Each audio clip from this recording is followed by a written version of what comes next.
Europe. Holland. Amsterdam. 15 kilometers from the city center, Schiphol, one of the world's busiest airports.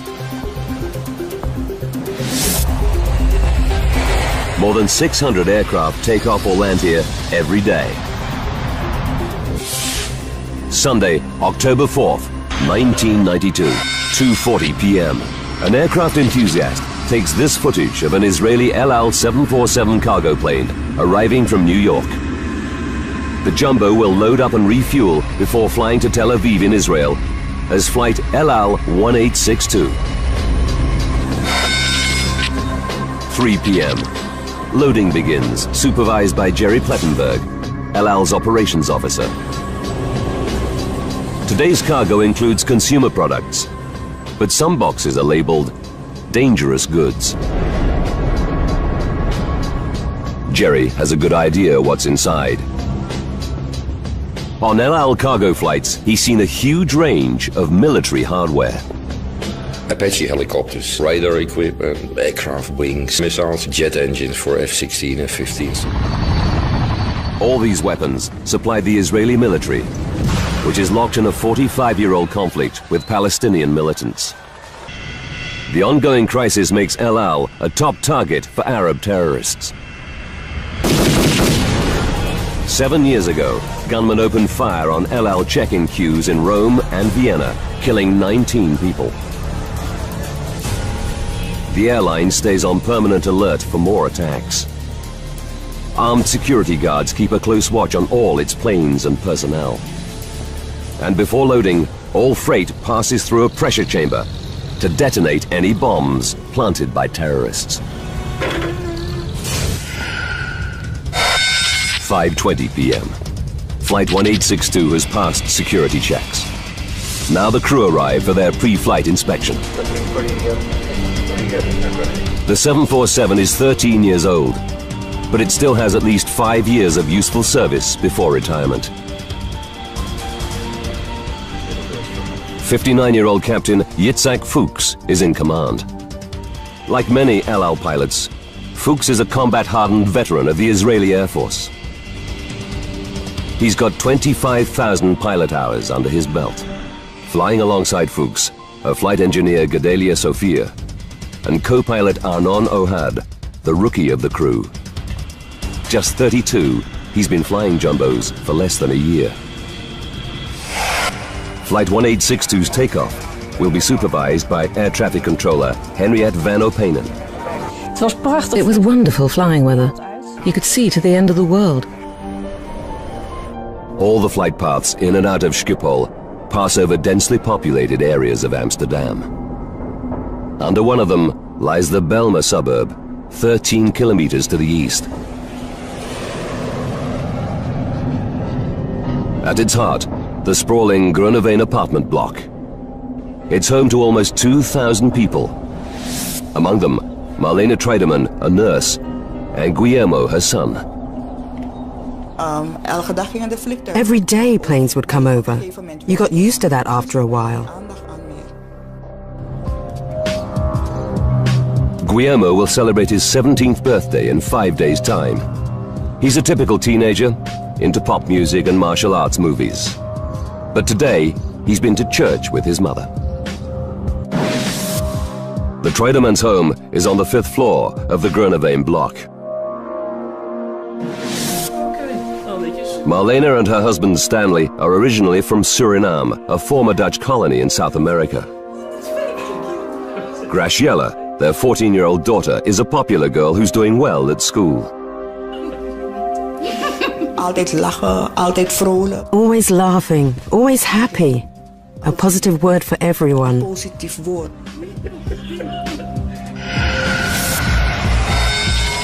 6 p.m. On runway 1 at Schiphol, Captain Fuchs powers up the 747's 4 Pratt & Whitney engines. LL 1862, ready for taxi. He hands over to his young co-pilot, Arnon Ohad, to give him more flying experience on the 747. 6 minutes after takeoff, El Al 1862 heads east over Amsterdam suburbs.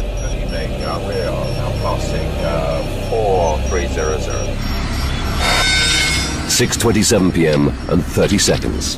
The engines are still at full thrust as the jumbo climbs to 6,500 feet. Everything is running like clockwork. The crew settles in for the flight to Tel Aviv. In less than 5 hours, they'll be back on home soil with their families.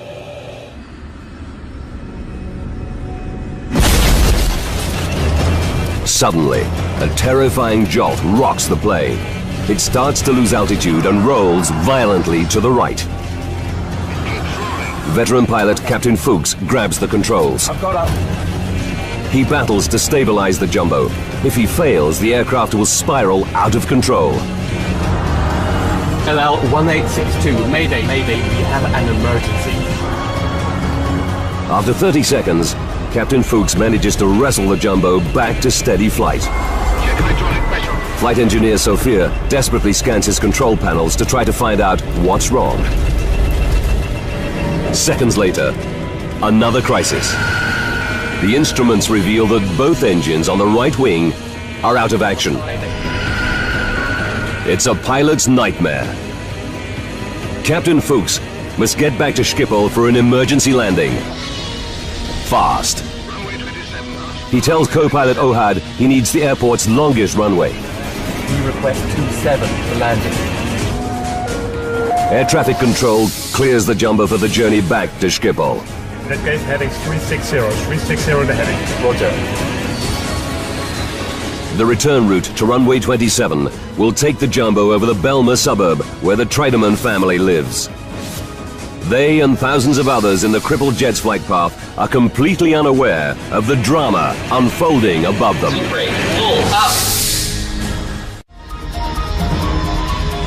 LL-1862, a fully loaded 747 cargo plane, is badly damaged and rapidly losing height. LL-1862, Mayday, Mayday, we have an emergency. 6:30 p.m. Fire crews race into position at Schiphol Airport, where the jumbo is due to arrive in less than 10 minutes. The 747 must make a descending turn over Amsterdam to reach the correct altitude and line up for runway 27. Its final approach will take it over the Groeneveen apartment complex, where the Treidemann family lives. Marlena and Stanley decide to visit a friend nearby. They tell their children, Guillermo and Graciela, they'll be back soon.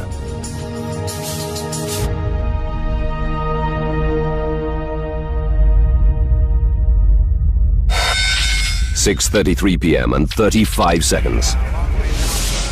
Descend to 2,000 feet. Air traffic controller Henk ter Brakke clears the stricken jumbo to land at runway 27. Okay, you have around 13 miles to go to touchdown. Speed is all yours. The 747 is 2 minutes from the Belma suburb. Marlena and Stanley are halfway to their friend's apartment. It's a typical Sunday evening. Many people are at home with their families. It was very relaxed outside. You could hear the children playing. You could see the people on the walkways.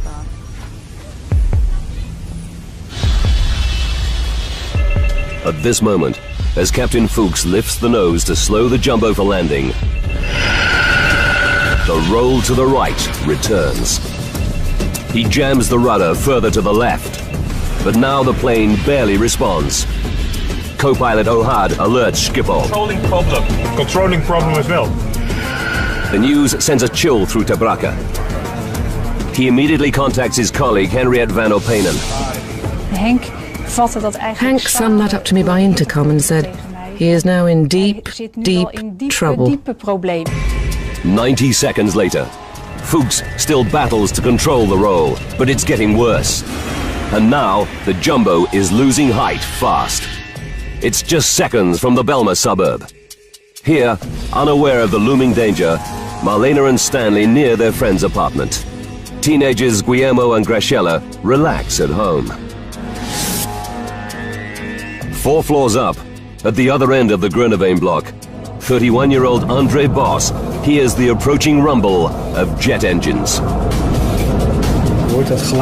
You can describe the noise as getting louder all the time, and eventually it starts to roar.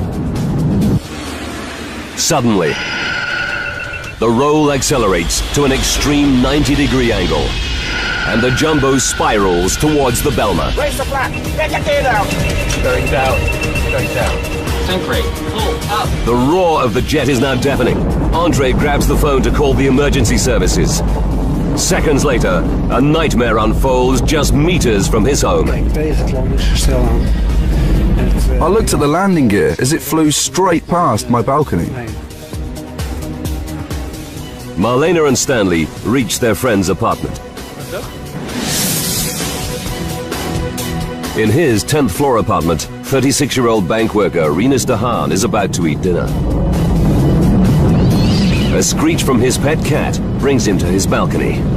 He's paralyzed by what he sees. The jumbo is heading straight for his apartment block. I saw my life go by in a flash from my childhood to that moment.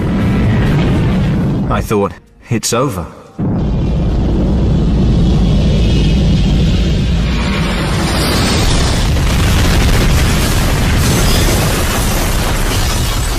"6:35 p.m. and 42 seconds. El Al 1862 smashes into the 6th floor of the 11-story apartment block.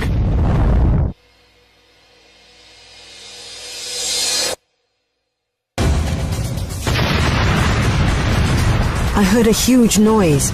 It was as if a door slammed closed, like a bang. The impact knocks Rinus unconscious. Burning aviation fuel rains down onto dozens of apartments.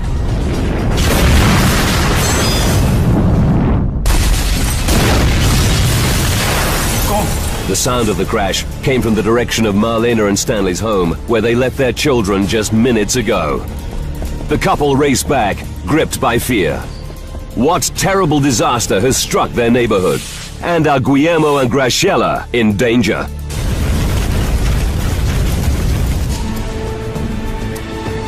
El Al 1862, a 747 freighter laden with cargo, smashes into the 6th floor of an apartment block in Amsterdam.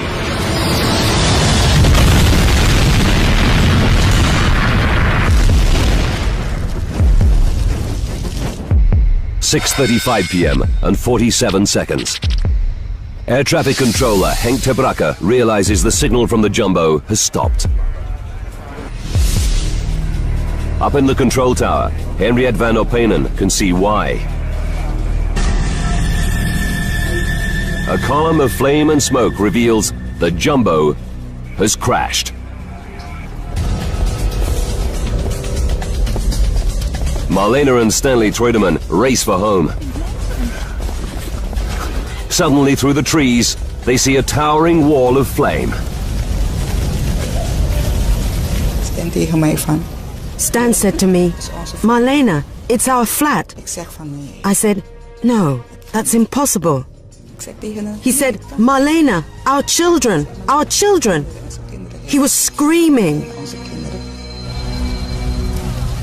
Stanley freezes, but Marlena runs to the burning apartment block. She finds a staircase and races to the 5th floor. I was only thinking, I need to find my children. I need to find my children.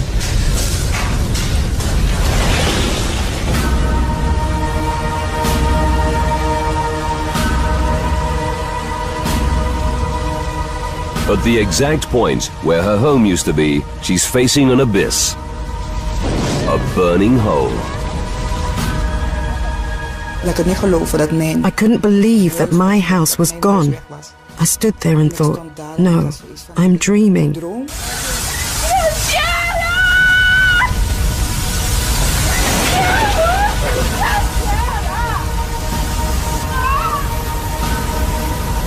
It suddenly occurs to Marlena that her children, 16-year-old Guillermo and 14-year-old Graciela, may have heard the plane coming and escaped. She starts a frantic search for them.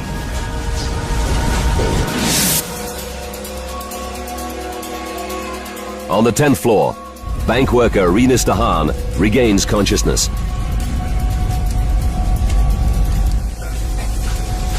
He staggers to his front door. To his horror, it won't budge. Shockwaves from the crash have shifted the frame and jammed the door shut. Rinus realizes he survived the crash, but now he could burn to death. There's no way out. Not even his cat can jump from the 10th floor. I thought, this is the end. I thought if I come out, it'll be a miracle. Andre Boss's apartment, 200 meters away, escaped the impact.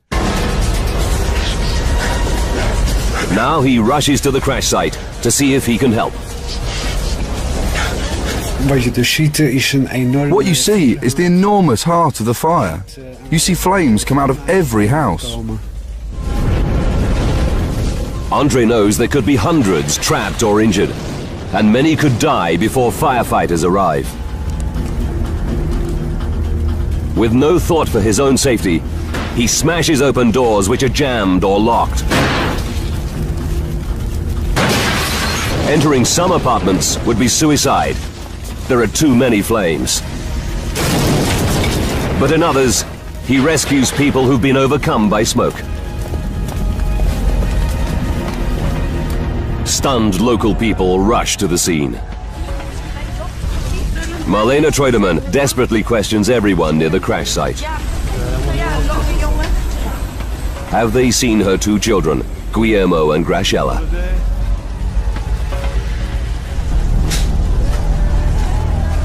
Still trapped in his 10th floor apartment, Rinus de Haan feels the temperature soaring as the blaze rages outside. At that moment, it was 58 degrees Celsius already in my house. I was sweating pints. Rinus fears he's got just minutes to live. But he can do nothing except pray that he and his cat will be rescued.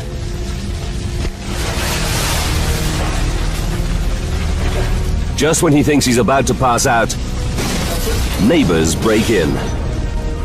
They rush him from the inferno in the nick of time.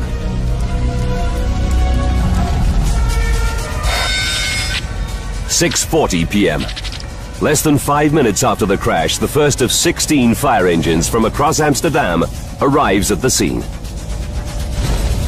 Brave local people like Andre Boss have already pulled many survivors from the crash zone.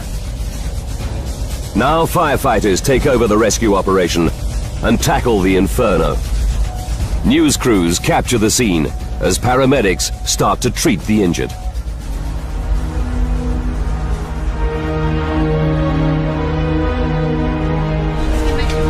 "50 minutes after the crash, Marlene still searches for her children. But no one has seen them. The terrible truth starts to sink in. She said goodbye to Guillermo and Graciela less than an hour ago and promised to be back soon. Now, all hope of seeing them alive again is fading. At that moment, I felt as if I was dead myself. I felt as if I had died inside. Why did this have to happen? Why did my children have to go?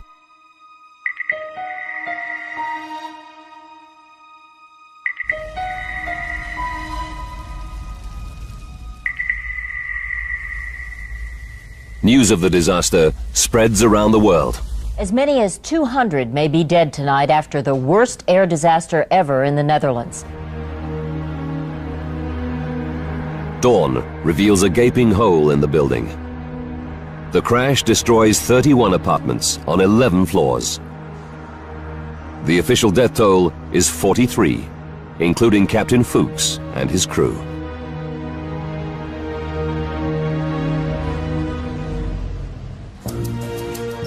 The Netherlands Aviation Safety Board quickly mobilizes 8 investigators.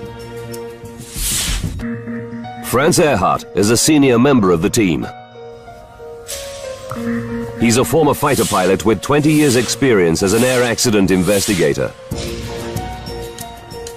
But now he's facing his worst nightmare. You hope it'll never happen, but then it does happen. A large plane in the middle of a residential area with many victims. What triggered Holland's worst air disaster? And why did the 747 fly steadily for 8 minutes after the Mayday, only to nosedive without warning into a crowded apartment block? Now, by rewinding the events of that fateful day, and by going deep into the investigation, we can reveal what really happened to LL1862. Advanced computer simulation will take us where no camera can go, into the heart of the disaster zone. In that case, heading 360, 360 the heading. Earhart checks recordings from air traffic control at Schiphol.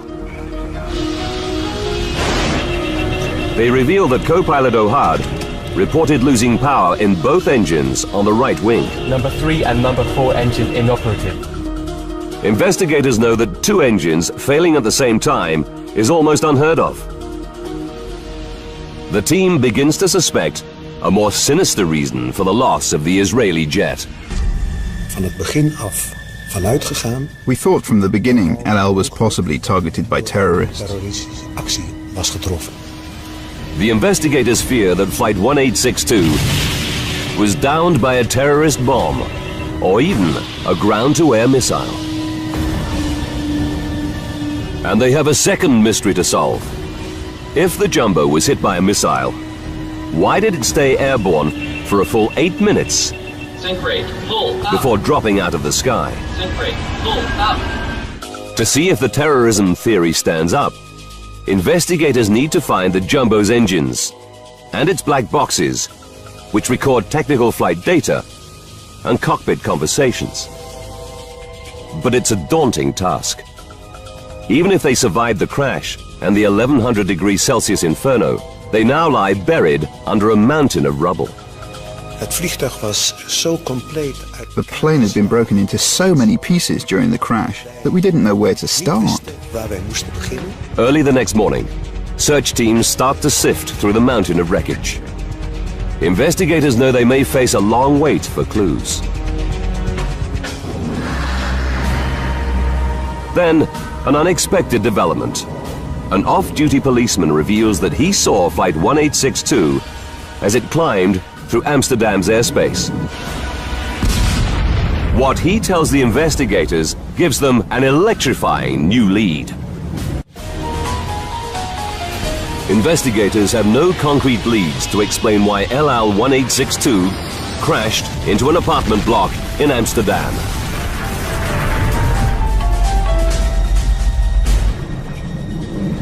Then, Jan Kaspers, a detective with the Amsterdam police, tells them an extraordinary story. On the evening of the disaster, he and an old friend were enjoying a yacht trip on Gooimeer Lake, 10 kilometers east of Amsterdam.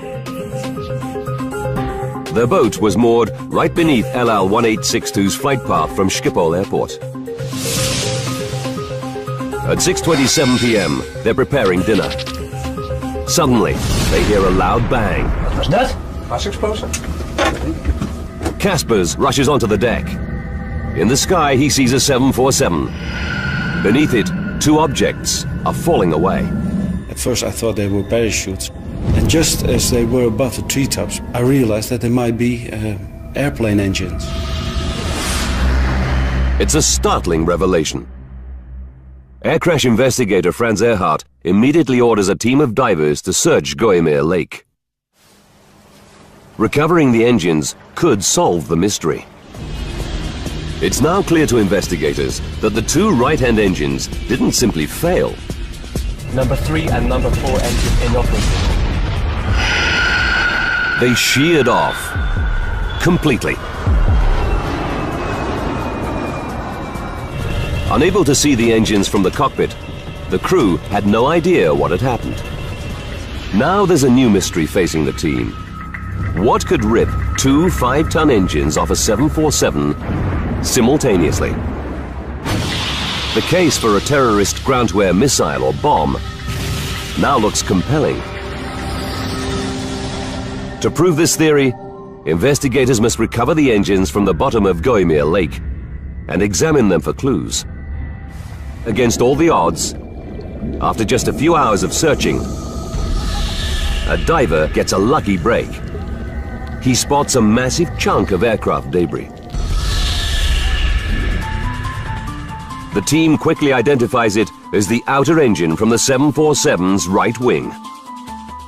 And there's another key find on land near the lake. Pieces from a 10-meter stretch of the same wing's leading edge. It's the team's first chance to find out why the engines fell off. They rush the wreckage to their labs. Scientists swab the engine and the chunks of wing for traces of the chemicals used in explosives. They examine the metal surfaces for the telltale micro-pitting caused by blast fragments. It takes 2 days. The analysis draws a complete blank. Investigators can find no evidence of an explosion, nor any other clue to why the engine broke away.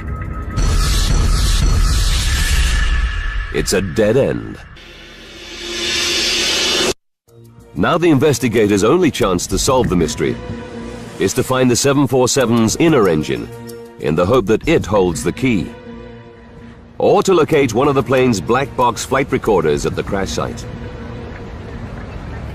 The Dutch Navy joins the search for the inner engine. It deploys 2 specialized salvage vessels, sonar, and more divers.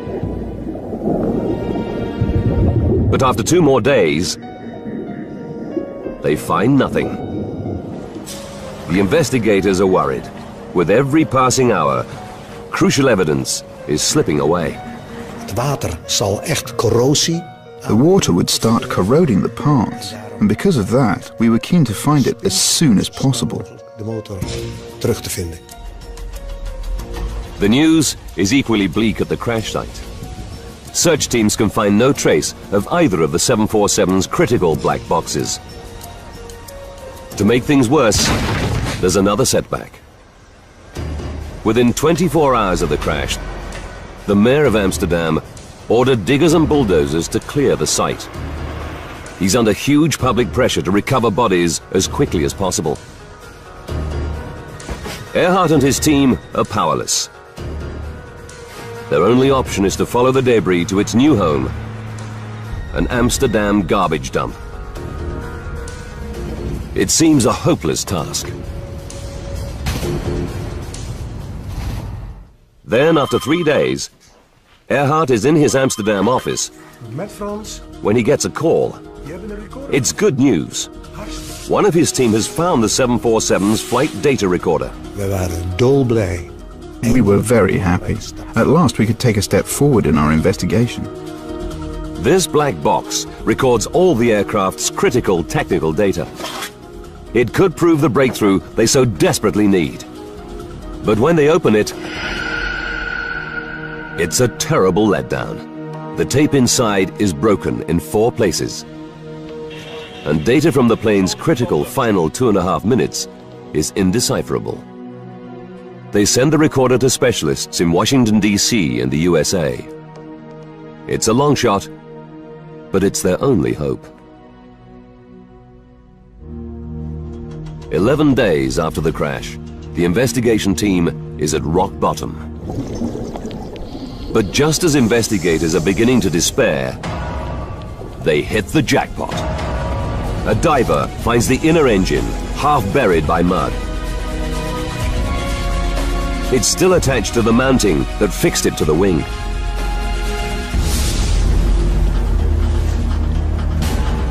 Earhart and the team are excited but cautious. What if this engine proves as unenlightening as the first? It's battered and dented, but they can see no obvious evidence that it was hit by a missile. And when they run the battery of tests for explosives on this engine, once again, they find nothing. Investigators reach a turning point. They rule out a terrorist attack as the cause of the disaster.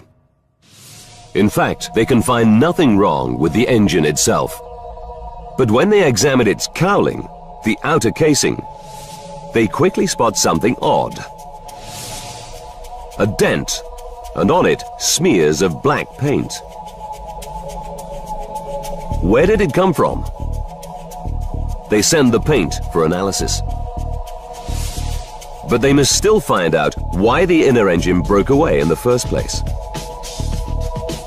Since the engine was still fixed to its mounting, the separation must have occurred at the point where it was fixed to the wing.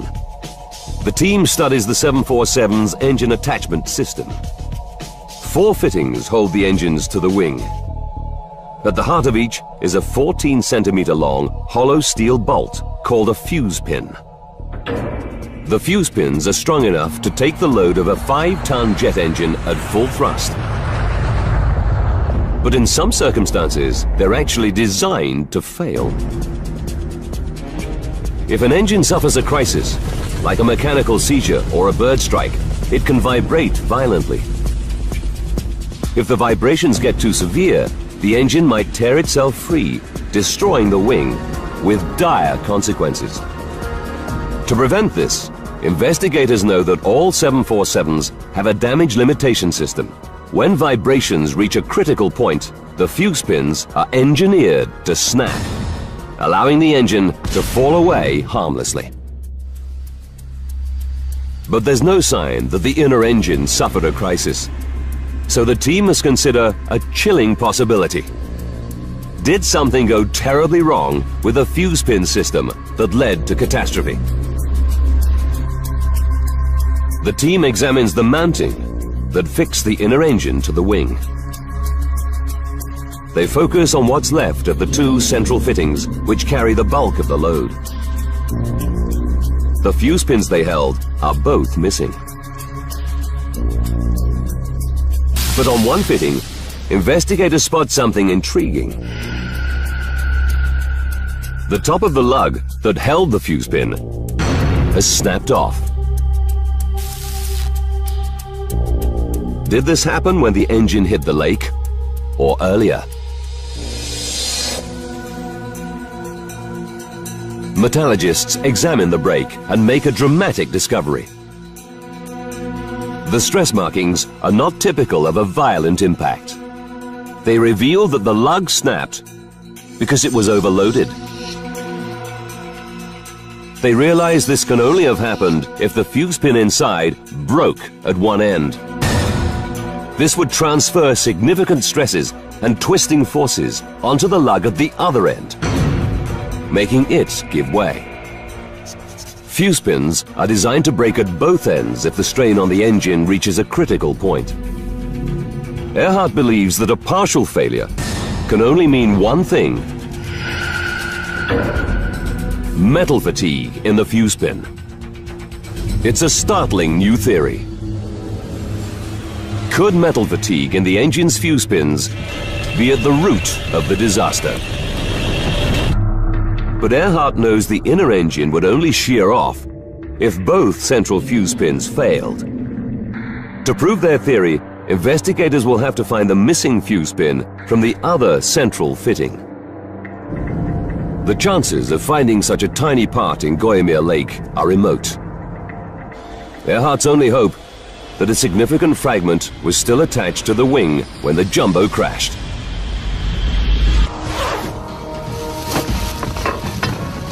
He deploys more than 20 workers to search the garbage dump where crash debris now lies. No one holds out much hope. The missing fuse pin was only 14 centimeters long and may have shattered on impact. Looking for the essential parts of the wing mounting was like looking for a needle in a haystack. "48 hours into the search, they have still found nothing.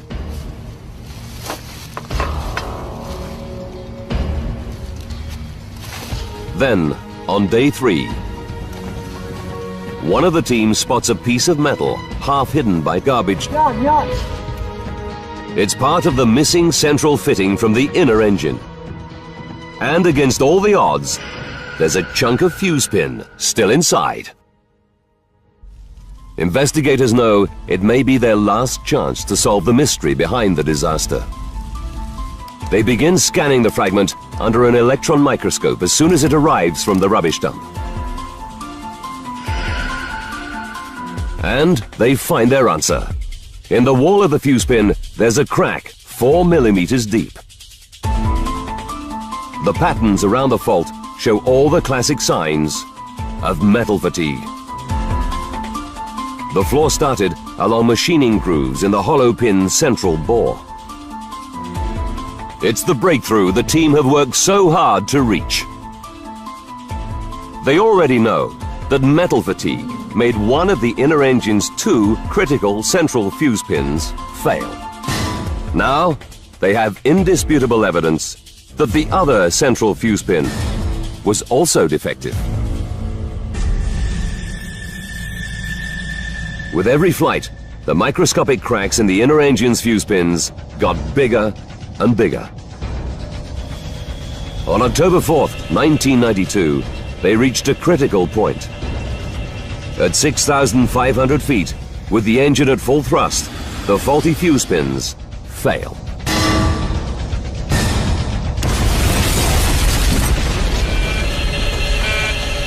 But the investigation team still has to explain why the 747's outer engine came off as well. It's almost inconceivable that 2 sets of fuse pins could fail at the same time.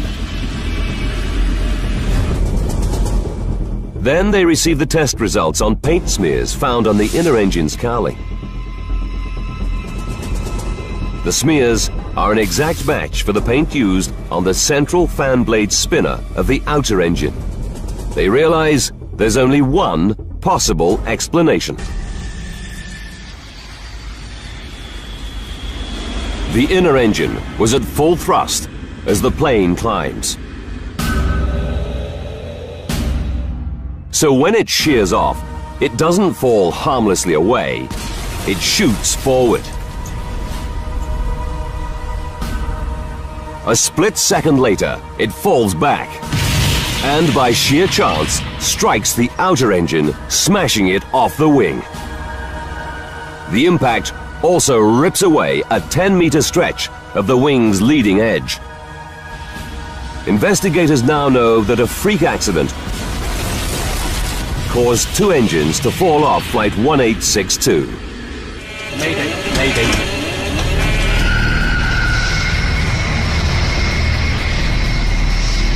They alert the manufacturer, Boeing. It immediately instructs airlines operating the 1,000 747s around the world to inspect all fuse pins and replace any that are faulty. But the traumatized residents of the Belmer are desperate for the answer to another major mystery. Why the plane crashed? A 747 should be perfectly capable of flying on 2 engines. So what made Flight 1862 suddenly nosedive just minutes from an emergency landing at Schiphol Airport? Raise the flap! Get the gear down! Investigators study the section of wing recovered from Gooimeer Lake. It's clear this damage would have reduced the plane's lift. They also realize that key flight controls lost hydraulic power when the engines broke away. But if this damage was severe enough to down the plane, how did Captain Fuchs keep it flying steadily for another 8 minutes? It's a paradox. Then, 18 days after the crash, the team gets some good news. Experts in the USA have retrieved the information from the damaged flight data recorder. The technical readings it contains prove to be the final piece of the puzzle. They reveal in chilling detail what finally downed Flight 1862.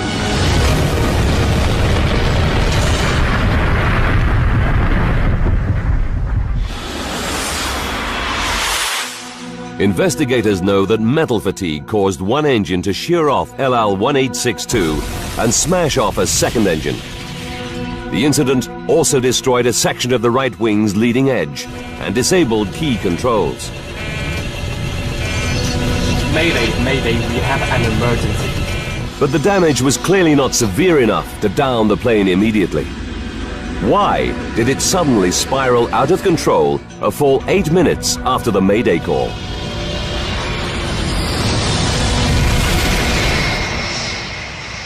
The team drafts in test pilot and aeronautical engineer Geert Tikelaar to find the answer.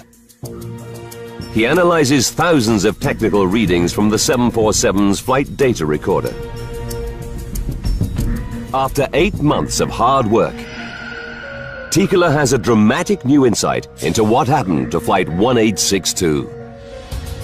For the first time, he's able to explain the complex relationship between the loss of the engines, the mangled wing, and the damaged controls. He discovers that although the crippled plane could still fly, a crash was inevitable as soon as it tried to land. De crew had geen keuze. The crew didn't have a choice. They could do nothing else. They were doomed to crash. The flight data analysis finally reveals why LL-1862 nosedived without warning after pilots kept the jet airborne for a full 8 minutes. And how hundreds of people on the ground were left seconds from disaster. 8 minutes to disaster.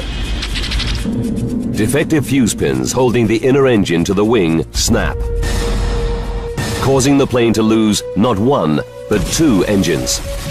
This catastrophe also damages a 10-meter stretch of the wing's leading edge, causing a major disruption of airflow over it. This reduces lift on the right-hand side and makes the 747 roll to the right. Captain Fuchs has also lost 2 hydraulic systems, controlling key anti-roll devices. He only manages to wrestle the jumbo back to level flight by pushing his remaining controls to the limit.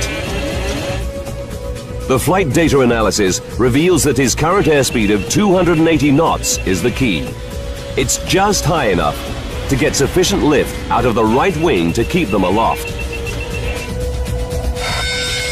39 seconds to go. 5 kilometers from the Belmer apartment complex. Now Captain Fuchs lifts the jumbo's nose to slow the plane down for landing, unaware that this routine procedure will have fatal consequences. The flight data reveals that this change in angle worsens the disruption in airflow over the mangled right wing. The result is a further loss of lift on this side of the plane, and it starts to roll again. Captain Fuchs struggles to pull it level. But his airspeed has now dropped below 260 knots, reducing lift even more. This time, his damaged controls cannot save him. Controlling problem. 30 seconds to disaster. As the roll and loss of lift reach a critical point, the 338-ton jumbo plummets earthward. Get the gear down. 1862 going down. LL-1862 nosedives from 2,500 feet.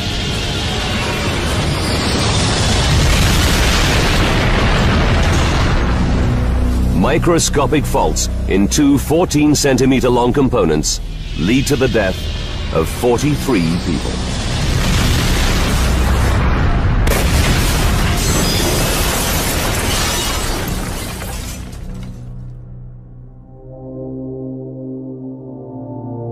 Rescue workers found the bodies of 16-year-old Guillermo and 14-year-old Graciela the morning after the crash, just meters from where their home once stood.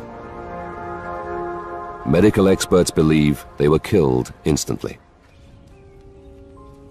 After the disaster, the children's parents, Marlena and Stanley, moved to another part of Amsterdam. They couldn't bear to live in the area where their children died. Het is niet makkelijk, dat geef ik ook toe. It's not easy to lose your child or your children. Maar je kan... But you can get strength from the good times you've had with them. De fijne momenten wat jij met ze hebt gehad. En de herinneringen... Memories from their birth to their death. No one can take away from me. Dat neemt niemand me af. En ik weet dat ze hier zijn. Ik voel gewoon... I know they are here. I feel their presence. A good atmosphere.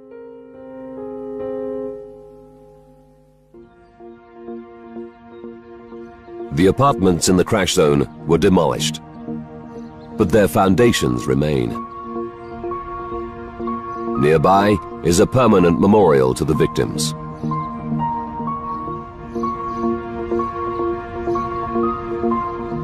But the disaster also leaves another legacy. Boeing goes on to strengthen all 747 engine-to-wing attachments, including fuse pins. It also rolls out a more stringent inspection regime, with new ultrasound testing to detect metal fatigue. The changes brought about by the Schiphol crash make every 747 flying today a safer aircraft. Or 7. 6 minutes after takeoff, LL-1862 heads east over Amsterdam suburbs. Good evening, we are now passing 4300. 6:27 p.m. and 30 seconds. The engines are still at full thrust as the jumbo climbs to 6,500 feet. Everything is running like clockwork. The crew settles in for the flight to Tel Aviv. In less than 5 hours, they'll be back on home soil with their families.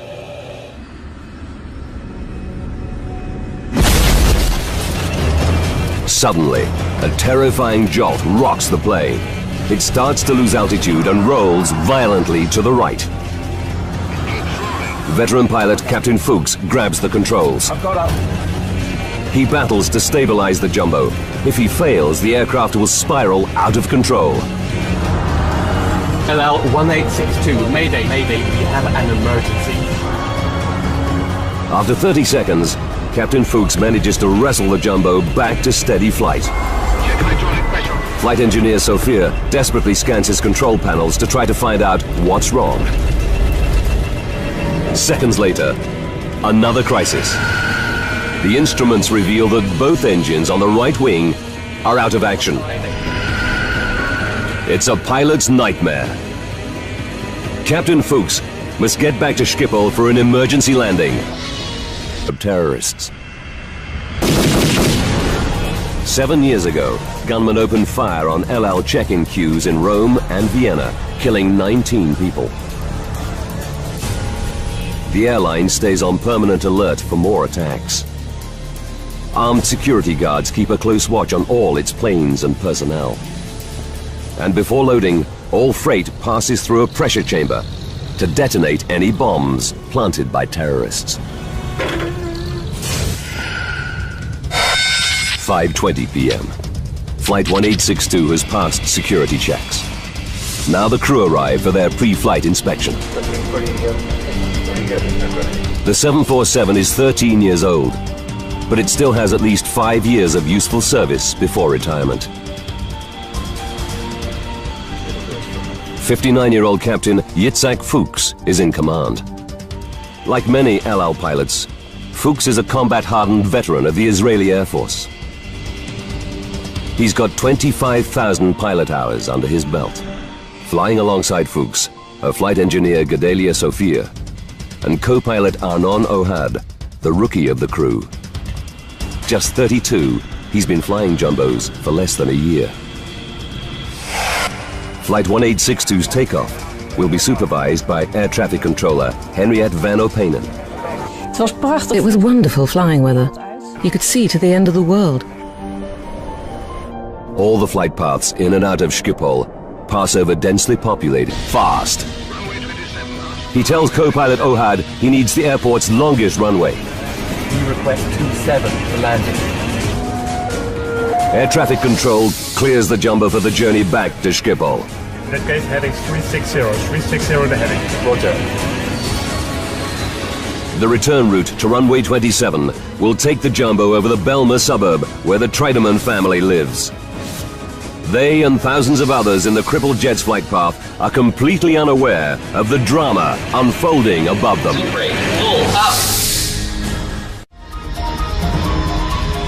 LL-1862, a fully loaded 747 cargo plane, is badly damaged and rapidly losing height.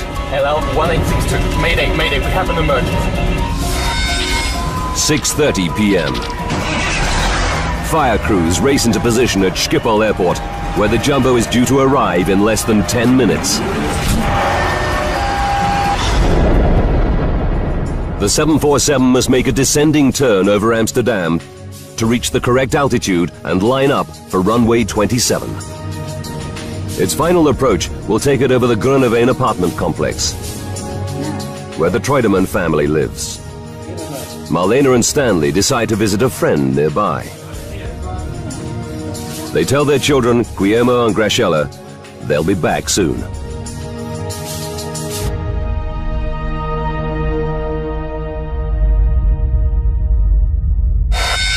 "6:33 p.m. in areas of Amsterdam. Under one of them lies the Belmer suburb, 13 kilometers to the east. At its heart, the sprawling Groeneveen apartment block. It's home to almost 2,000 people. Among them, Marlena Troideman, a nurse, and Guillermo, her son. Every day planes would come over. You got used to that after a while.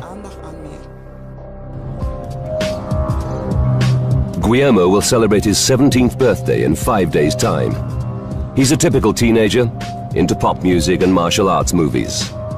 But today, he's been to church with his mother.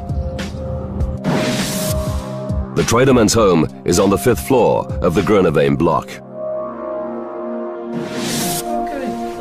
Marlena and her husband Stanley are originally from Suriname, a former Dutch colony in South America. Graciela, their 14-year-old daughter, is a popular girl who's doing well at school. Altijd lachen, altijd vrolijk. Always laughing, always happy. A positive word for everyone. Positief woord.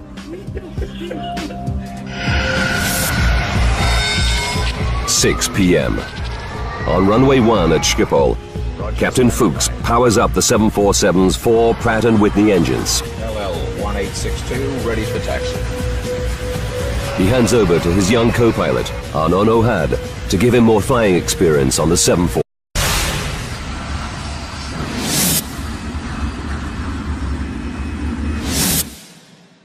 Europe. Holland. Amsterdam. 15 kilometers from the city center, Schiphol, one of the world's busiest airports. More than 600 aircraft take off or land here every day. Sunday, October 4th, 1992, 2:40 p.m. An aircraft enthusiast takes this footage of an Israeli LL-747 cargo plane arriving from New York. The jumbo will load up and refuel before flying to Tel Aviv in Israel as flight LL-1862. 3 p.m. Loading begins, supervised by Jerry Plettenberg, LL's operations officer. Today's cargo includes consumer products, but some boxes are labeled dangerous goods. Jerry has a good idea what's inside. On El Al cargo flights, he's seen a huge range of military hardware. Apache helicopters, radar equipment, aircraft wings, missiles, jet engines for F-16 and F-15s. All these weapons supply the Israeli military, which is locked in a 45-year-old conflict with Palestinian militants. The ongoing crisis makes El Al a top target for Arabs.